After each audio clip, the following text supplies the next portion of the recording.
Kasi minsan, yung mga bagay talaga na ayokong i-expose yung sarili ko na hindi ko alam paano ko sabihin.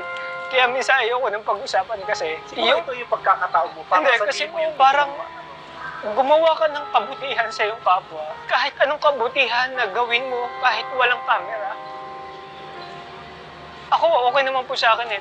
Tinatanggap ko yan kasi ang sa akin, as long as masaya ka sa ginagawa mo, totoo ka sa pinapakita mo sa kapwa mo, totoo ka yung pagtulong mo, basta totoo ka sa lahat ng ginagawa mo. Kasi ang makikinabang niyan, ikaw eh. Kung hindi mo nagagawa ng tama at hindi mo gusto yung ginagawa mo, bakit mo pa pinagpapatuloy? Bakit ka nag-grow? Mag-grow ka ba kung hindi mo ginagawa ng tama yung ginagawa mo? Kasi sa akin, nagbabase ako sa kung ano ang gusto kong gawin, yun yung ginagawa ko. Hindi ko pinapakita sa tao, kailangan magustuhan nila ako. Ito bibidyohin ko, kailangan gagawin ko to para magustuhan ako ng tao. Hindi po, hindi ako ganong klaseng tao. Basta lahat ng ginagawa ko, pinapakita ko, importante kasi ang pamilya. Importante ang